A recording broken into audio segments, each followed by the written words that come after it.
जी अस्सलाम वालेकुम। कैसे हैं सारे? आई होप सारे ठीक ठाक होंगे। Welcome back to my new video. आज मैं आपके साथ जिस टॉपिक के ऊपर डिस्कस करने जा रहा हूँ वो साइंस सिम्टम्स और उसकी कुछ कॉम्प्लिकेशंस हैं डायबिटीज़ के हवाले से। कल की वीडियो से आप में मैंने डिस्कस किया था कि शुगर क्या होती है, शुगर किस तरह बनती कैसे है, उसकी बॉडी के अंदर किस तरह की तब्दीली आ रही होती है कि उसको शुगर हो रही होती है एक आम से बंदे को। तो अगली वीडियो में आज मैं आपसे डिस्कस करने जा रहा हूँ कि शुगर की इकसाम कितनी होती हैं, ठीक है, और इसके आगे सिम्टम्स, इसकी अलामात क्या होती हैं और इसको हम कैसे तशखीस कैसे करते हैं क्लिनिकली भी, और अपना कोई टेस्ट जो हम करवाते हैं ब्लड के उनके लिहाज से। फिर उसके बाद मैं इनकी कॉम्प्लिकेशंस के ऊपर आऊँगा। डायरेक्ट ट्रीटमेंट का मैं आपसे वो अलहदा से बताऊँगा, क्योंकि उसमें ट्रीटमेंट एक मेडिकली होती है और एक लाइफस्टाइल चेंजेस होती हैं, जिसमें सारी वो चीज़ें बाद में मैं किसी और वीडियो में इंशाल्लाह डिस्कस करूँगा। आज की जो वीडियो में बेसिकली जो डिस्कस करने जा रहा हूँ, सबसे पहले आता है इसकी इकसाम कितनी है इसकी शुगर की। देखें, जनरली पॉपुलेशन में एक तो अर्ली एज में हो जाती है शुगर, और एक होती है मिडिल एज में कहीं जाके 30-35 एज की जा उम्र में और कईयों को होती है लेट। तो जो अर्ली एज में हो जाती है इसको हम कहते हैं टाइप 1 डायबिटीज़, ठीक है, और लेट फेज में जो होती है या मिडिल फेज में जो होती है इसको टाइप 2 डायबिटीज़ होती है। हम उसको टाइप 2 डायबिटीज़ कहते हैं। इसके साथ जो यंग एज है वो उसको टाइप 1 इसलिए कहा जाता है कि उसमें बहुत अर्ली एज में शुरू हो जाती है, इवन बच्चों में शुरू हो जाती है बहुत अर्ली एज में, और उसमें वेट लॉस ज़्यादा होता है, बच्चे बहुत दुबले पतले से होते हैं, वेट लॉस ज़्यादा हो जाता है। और जो लेट होती है वो बेसिकली होती है मिडिल एज में जाके, तो उसमें वेट गेन होता है। थोड़ा सा दोनों में डिफरेंस ये है बस। उसके बाद फिर हम आते हैं जी सिम्टम्स क्या होती हैं, साइंस क्या होते हैं इसमें, पेशेंट क्या मतलब बताता है आपको कि डॉक्टर को सोचना पड़ जाता है कि यार ये शुगर की तरफ जा रहा है बंदा, ठीक है। सबसे पहले जी वो पेशेंट आपको बताएगा कि मुझे बार बार छोटा पेशाब आता है, स्पेशली मुझे नाइट पे बहुत ज़्यादा उठना पड़ता है, यूरिनरी फ्रिक्वेंसी इसको कहते हैं, यूरिनरी अर्जेंसी फ्रिक्वेंसी, बार बार यूरिन आना और बहुत ज़्यादा क्वांटिटी में आना, ठीक है। फिर वो कहते हैं मुझे भूख भी बहुत ज़्यादा लगती है, मुझे प्यास भी बहुत ज़्यादा लगती है, और मैं बार बार पानी पीता हूँ, मेरा मुंह खुश्क रहता है, मेरा वजन कम हो रहा है, मुझे बहुत ज़्यादा थकावट रहती है, मेरे हाथ पाँव में सुइयाँ पड़ रही होती हैं, सुइयाँ ऐसे और नमनेस शुरू हो जाती है, ठीक है, और हाथ पाँव सूंद आना शुरू हो जाते हैं, और पट्टों की कमज़ोरी रहती है, मुझे आसाब मेरे कमज़ोर हो जाते हैं, मेरे से काम सही तरीके से नहीं होता, मुझे बहुत ज़्यादा नींद आती है, मुझे बहुत ज़्यादा कमज़ोरी रहती है, मेरा जिस्म जो है वो बिल्कुल लागर हो चुका हुआ है, लिथार्जिक हो चुका हुआ है। और ये देखें सारी मोटी मोटी इलामात हैं जो फौरी तौर पे पेशेंट को भी सोचने पर मजबूर कर देती हैं कि मुझे डॉक्टर की तरफ जाना चाहिए। तो ये सिम्टम्स आप भी अपने माइंड में रखें। अगर आपको भी इस तरह की इलामात आ रही हों तो बगैर किसी ताहीर के आप अपने डॉक्टर के पास जाएं, अपने मेडिकल डॉक्टर के पास जाएं, और बाकायदा अपना इसके बारे में जो तशखीस होती है वो टेस्ट करवाएं। अब हम आते हैं आगे, टेस्ट कौन से करवाने हैं हमने उसमें। देखिए, टेस्ट में सबसे पहले कि हमें ये पता होना चाहिए कि नॉर्मल शुगर लेवल्स ब्लड के अंदर क्या होते हैं। उसका मैं आपको बताता हूँ जी। एक पेशेंट है, या पेशेंट नहीं, एक नॉर्मल बंदा है, उसने अपनी अलामात तो वो बता दी हैं, ठीक है, और उसकी जो शुगर है वो फास्टिंग यानी खाली पेट जो है सुबह 8 घंटे की कम से कम जो है ना वो पेट खाली होना चाहिए उसका। तो अगर वो उस वक्त शुगर चेक करता है सुबह का टाइम अर्ली मॉर्निंग में, तो अगर उसकी शुगर 100 बिलो है तो वो डायबिटिक नहीं है, ठीक हो गया। अगर उसकी खाना खाने के 2 घंटे बाद शुगर जो है वो 140 बिलो 160 बिलो इस तरह आ रही है, दो खाना खाने के 2 घंटे बाद, तो उसको शुगर नहीं है, उसकी शुगर मतलब उसको शुगर का मरीज़ नहीं कहेंगे। एक मरीज़ आपके पास आ रहा है, उसकी साइन एंड सिम्टम जो मैंने आपको बताए हैं वो सारे उसको वो आ रहे हैं, ठीक है, और हम रैंडम उसकी शुगर चेक कर लेते हैं, और रैंडम उसकी भी 2 ओकेजन्स पे चेक करते हैं, 2 ओकेजन मुख्तलिफ ओकेजन्स ले लेते हैं, उसमें 2 दफ़ा चेक कर लेनी है शुगर, और इलामात उसकी टिपिकल होनी चाहिए। अगर उसको शुगर जो है वो 200 से ऊपर आ रही है और साइंस एंड सिम्टम्स पॉजिटिव आ रहे हैं, तो उसको हम कहेंगे कि इसको डायबिटीज़ हो चुकी है। फिर आगे फर्दर कुछ टेस्ट होते हैं मजीद, हम वो करवा लेते हैं, ठीक है। नेक्स्ट जो है वो एक पेशेंट है, उसको हमने शुगर का उसको तशखीस कर दी हुई कि ये शुगर है, ठीक है। अब वो क्राइटेरिया क्या है, WHO जो है वर्ल्ड हेल्थ ऑर्गेनाइजेशन, वो हमें कौन कौन सी चीज़ें बताता है कि ये जो टेस्ट करवाए जाएँ एक पेशेंट को शुगर तशखीस करने में, ठीक है। सबसे पहले मैंने आपको नॉर्मल लेवल्स बता दिए हैं फास्टिंग वाले। उसके बाद जो है जी एक अगर फास्टिंग लेवल अगर उसके आ रहे हैं 100 से 125 के दरमियान, 100 से 125 के दरमियान, उसको हम कहेंगे ये प्री डायबिटिक है, यानी इसको शुगर ये बस बॉर्डर लाइन पे आया हुआ है, या तो गिर जाएगा या इधर आ जाएगा। डिपेंड करता है एहतियात के ऊपर, ट्रीटमेंट के ऊपर और उसके नॉलेज के ऊपर। सही है। अगर उसकी शुगर 126 से ऊपर जा रही है फास्टिंग में तो उसको शुगर है। अगर उसकी शुगर, दूसरा ये टेस्ट हम करते हैं जी ओरल ग्लूकोज टॉलरेंस टेस्ट। हम पेशेंट को ओवरनाइट खाली पेट रखते हैं और अर्ली मॉर्निंग फिर उसको 75 ग्राम का एक ग्लूकोज लोड देते हैं, गिलास पानी में डिजॉल्व करके उसको पानी पिलाते हैं। पूरे 2 घंटे बाद हम जो शुगर चेक करते हैं वो शुगर 2 घंटे बाद उसकी 200 से कम होनी चाहिए। अगर 200 से कम नहीं आई तो उसको हम लेबल कर देंगे ये डायबिटिक पेशेंट है। ठीक है, ये टेस्ट हो गया। उसके बाद हमारे पास नेक्स्ट आता है खाने के 2 घंटे बाद। एक नॉर्मल बंदा है जो खाना खाया, उसने 2 घंटे बाद शुगर चेक की है, तो उसकी जब शुगर आ रही है 160 से ऊपर, 170 से ऊपर जा रही है 2 घंटे के बाद, तो उसको भी हम लेबल कर देंगे ये प्री डायबिटिक है। 180 190 से ऊपर चली जाएगी तो उसको हम डायबिटिक जो है वो लेबल कर देंगे। ठीक है। और एक टेस्ट होता है जी हीमोग्लोबिन, HbA1c उसको कहते हैं। ठीक है, ग्लाइकेटेड हीमोग्लोबिन उसको कहते हैं, HbA1c। ये वैसे होता क्या है जी, पिछले 3 माह का रिकॉर्ड बताता है कि आया कि पिछले 3 माह में पेशेंट के शुगर का लेवल ब्लड के अंदर कितना रहा है। ठीक है, तो वो भी इसके अंदर ऐड हो चुका हुआ है। उसको उसके वैसे नॉर्मल वैल्यूज होती हैं लेस देन 5.5% परसेंटेज में ये टेस्ट होता है। अगर उसकी लेवल आ रहा है 5.5% से लेस आ रहा है तो वो डायबिटिक नहीं है। 5.5 से 6.4 तक आ रहा है, 6.5 तक भी आ रहा है, उसको हम कहते हैं कि प्री डायबिटिक है, यानी इसको शुगर होने के चांस बहुत ज़्यादा है। वही बात है, यदि कंट्रोल किया तो वापस आ जाएगा, ना किया तो आगे चला जाएगा। अगर वो उसकी शुगर लेवल मोर देन 6.5 आ रहे हैं, 6.5%, तो वो डायबिटिक है। फिर अकॉर्डिंगली हम उसको मेडिसिन प्रिस्क्राइब की जाती है। ये कुछ टेस्ट होते हैं जिसकी बेस पे हम शुगर उसको तशखीस कर लेते हैं। अच्छा, ये जो बेसिक टेस्ट होते हैं शुगर तशखीस होने के बाद, इसके बाद मजीद कौन से टेस्ट होने चाहिए आया कि पेशेंट की कम्प्लिकेशंस को देखने के लिए। सबसे पहले मैं आपको कम्प्लिकेशंस बताता हूँ। कम्प्लिकेशंस होती हैं जी, जब एक बीमारी हो जाती है वो आगे से क्या क्या मसाइल पैदा कर सकती है बॉडी के अंदर। ठीक है, उसमें एक्यूट कम्प्लिकेशंस होती हैं, उसमें क्रोनिक कम्प्लिकेशंस होती हैं।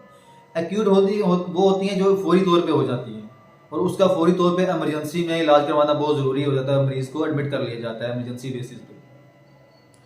क्रोनिक इलामात, क्रोनिक कम्प्लिकेशन होती हैं जो कि वक्त के एक तशीस, शुगर की तशीस हुई, शुगर चलती जा रही है, चलती जा रही है, चलती जा रही है, 2 3 4 5 6 7 8 9 10 साल इस तरह करके, मतलब दौरानिया बढ़ रहा है उसका। तो उसके बाद फिर उसके अगर कंट्रोल नहीं रहा शुगर के ऊपर, आहिस्ता आहिस्ता आहिस्ता वो कम्प्लिकेशंस जो है वो लेट कम्प्लिकेशंस होती हैं, जो क्रोनिक कम्प्लिकेशन होती हैं वो थोड़ा टाइम लेके फिर डेवलप होना शुरू होती हैं, उनको कहते हैं जी क्रोनिक कम्प्लिकेशंस।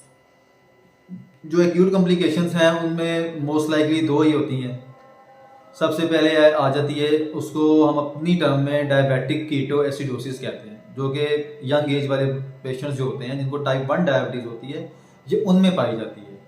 एकदम से शुगर का लेवल इतना ज़्यादा हाई हो जाता है कि पेशेंट को पेट में पेन शुरू हो जाती है, वॉमिटिंग शुरू हो जाती है। ठीक है, पेशेंट ड्राउजी शुरू हो जाता है और वो बहुत लंबे लंबे और डीप और गहरे सांस लेना शुरू कर देता है। ठीक है, जब घर वाले इसकी शुगर चेक करते हैं, शुगर इसकी 400 500 550 600 तक क्रॉस कर चुकी होती है। फौरी तौर पर जब हॉस्पिटल आते हैं तो हम कुछ मजीद टेस्ट करते हैं जो हम उसको लेबल करते हैं, ये इसको डायबिटिक कीटो एसिडोसिस वाली कम्प्लिकेशंस हो चुकी हुई है।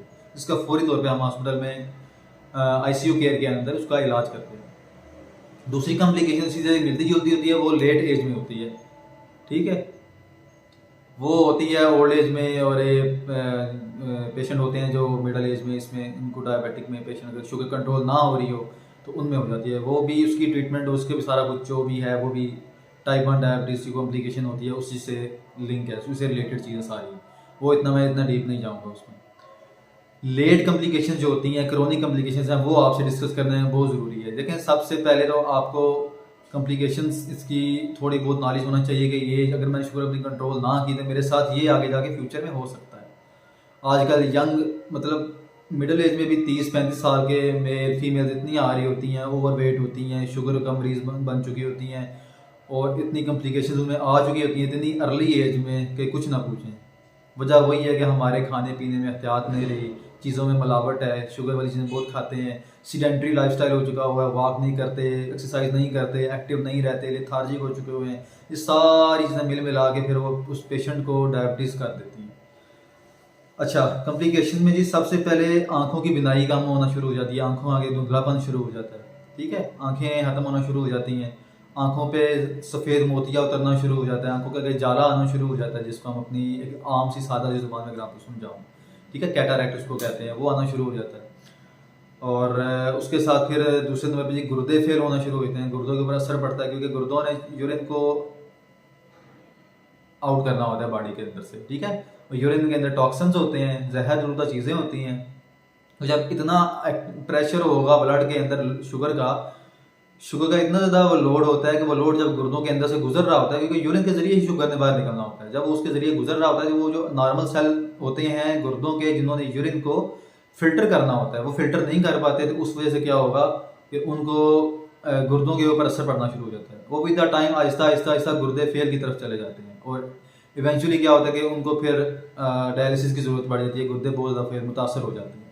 फिर आगे गुर्दों की वजह से फिर उनकी कॉम्प्लिकेशन शुरू हो जाती है और लाइफ जो है वो बहुत ख़राब हो जाती है उस पेशेंट की। अच्छा, गुर्दों के बाद फिर ये दिल का दौरा पड़ता है। दिल का दौरा भी सबसे बड़ी वजह है डायबिटीज़। डायबिटीज़ की वजह से दिल का दौरा पड़ सकता है। डायबिटीज़ की वजह से कोलेस्ट्रॉल का लेवल हाई होता है। डायबिटीज़ की वजह से ब्लड प्रेशर शूट कर जाता है। डायबिटीज़ की वजह से आगे जो तीसरी कॉम्प्लिकेशन मेन है वो फालज फालज का अटैक जो होता है, ये भी डायबिटीज़ की वजह से ही होता है। जो डायबिटिक पेशेंट होते हैं इनमें बहुत ज़्यादा चांस होते हैं, ठीक है? और उसके बाद ये ब्लड प्रेशर का ज़्यादा होना ही मैंने आपको पहले बता दिया, इससे बीपी भी शूट करता है। जब बीपी शूट करेगा तो ये डेफिनेटली बात है, दिल का अटैक भी हो जाएगा, फालज भी हो सकता है, इसी तरह गुर्दे भी फेल हो जाते हैं। तो ये सारी चीज़ें आपस में लिंक्ड होती हैं। फिर है जी 5वें नंबर पे जल्द पर जख्म बनना शुरू हो जाते हैं, अल्सर बनना शुरू हो जाते हैं। डायबिटिक वूंड उनको कहते हैं जी, डायबिटिक वूंड्स अल्सर इस तरह बनना शुरू होते हैं। मुख्तलिफ जगहों पे होते हैं, मोस्टली वो होते हैं हमारी जो एक्सट्रीमिटीज़ होती हैं जिनको हम लिम्स कहते हैं, हाथ की या मोस्टली ये टांगों की और पाँव की होती हैं। और वहाँ पे जख्म बनता है, चोट लगती है, चोट का पता नहीं चलता, क्यों? क्योंकि न्यूरोपैथी डेवलप हो चुकी होती है, कॉम्प्लिकेशन है न्यूरोपैथी उसको कहते हैं। डायबिटीज़ न्यूरोपैथी, उसकी डायबिटीज़ की वजह से न्यूरोपैथिक पेन होती है। डायबिटीज़ की वजह से वो सेंसिटिव एरियाज होते हैं कुछ, जहाँ पे नमनेस शुरू हो जाती है, हाथ पाँव सुन्न होते हैं, तो उस बंदे को उस मरीज को पता नहीं चलता कि मेरा हाथ पाँव सुन्न है। खुले जूते पहन के चल रहे होते हैं, कोई कील लग गया, कोई लकड़ी लग गई, कोई ठुड्डा लग गया रास्ते में चलते हुए, कोई इस तरह ठोकर लग जाती है ना, तो जब वो घर आते हैं तो खून रिस रहा होता है पाँव से, पता नहीं चलता उनको, तो मुझे तो पता ही नहीं चला कब हुआ है। तो ये हाथ पाँव सुन्न हुए होते हैं, उसकी वजह से सेंस नहीं कर पाता वो बंदा डायबिटीज़ वाला। तो उसको क्या होता है कि वो न्यूरोपैथिक वो पेन की वजह से, न्यूरोपैथिक की वजह से वहाँ पे जख्म बन जाता है। उस जख्म की वजह से फिर क्या होता है, डायबिटिक वूंड, डायबिटिक अल्सर, और that will leads to gangrene. Gangrene बहुत गंदी किस्म की इन्फेक्शन होती है और उस पर बहुत ज़्यादा गंदे किस्म के जरासीम होते हैं जो कि उस पाँव को काला करना शुरू कर देते हैं। और एट द एंड क्या होता है, हमें वो बिल्कुल ऊपर नी के पास से टांग उसकी या पाँव उसका काटना पड़ जाता है, जो कि उसकी पूरी पूरी लाइफ को ही बिल्कुल भी उसका बेड़ा गर्क कर देगा। तो ये कॉम्प्लिकेशन से हमने रुकना है, ठीक है? तो ये कुछ कॉम्प्लिकेशंस थी, बहुत ज़्यादा लाइफ थ्रेटनिंग भी हैं, इनको हमने रोकना होता है। ये क्रोनिक कॉम्प्लिकेशंस होती हैं, विद द टाइम खराब होती जाती हैं, तो हमने इन चीज़ों से रुकना है। उनसे रुकने के लिए मैं आपको किसी अगली वीडियो में ज़रूर बताऊंगा। तो अभी इन चीज़ों को जब एक डायबिटीज़ हो जाता है, तशखीस हो जाती है, ट्रीटमेंट जारी रखते हैं, फिर हर 4 से 6 महीने बाद आपने अपने डायबिटिक पेशेंट जो अपने डॉक्टर्स होते हैं उनके पास अपने विजिट करना होता है। शुरू में तो हर महीने जाएं, उसके बाद 3 महीने कर लें, फिर 5 महीने कर लें, अगर शुगर कंट्रोल रहती हैं, चीज़ें आपकी सही आ रही है तो। फिर आपने टेस्ट करवाने होते हैं, उनमें सबसे पहले आपने HbA1c करवाना होता है, जिसमें आपकी शुगर की परसेंटेज पिछले 3 माह का रिकॉर्ड होता है, वो बताई जाती है कि आपकी पिछले 3 माह में शुगर किस तरह कंट्रोल रही है, ताकि हम दवाई को आगे या पीछे किया जाए, ठीक है? उसके बाद फिर जनाब हमने गुर्दों के टेस्ट कराने होते हैं ताकि गुर्दे फेल तो नहीं हो रहे, जिससे मैंने आपको कॉम्प्लिकेशन बताई हैं, उसी कॉम्प्लिकेशन से रिलेटेड आपने टेस्ट भी करवाने होते हैं। तीसरे नंबर पे आपने आंखों का टेस्ट करवाना होता है, आंखों की नज़र का टेस्ट करवाना होता है, फंडोस्कोपी का टेस्ट होता है, वो कराना होता है। चौथे नंबर पे आपने दिल की स्क्रीनिंग करानी है, ECG करवा ली, फिर इकोकार्डियोग्राफी होती है वो करवा ली, ठीक है? दिल की कॉम्प्लिकेशन वो देखनी होती हैं।